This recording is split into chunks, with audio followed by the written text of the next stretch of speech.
Nalimbuwad ang usa ka multicab samtang nagbiyahe sa Cebu South Coastal Road habig sa Barangay Lawaan 1, Dakbayan sa Talisay. Sakay sa multicab ang magtiayon uban sa ilang anak nga dadununta nila sa Tambalanan aron ipa-check up.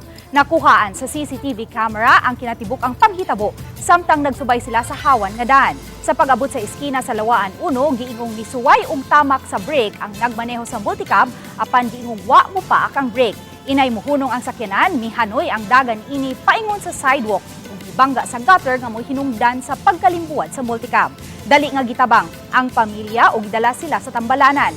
Nahibaw-an nga depektoso ang makina sa multicab nga gisakyan sa magtiayon. Luwas ra hinuon ang tulo ka mga sakay niini.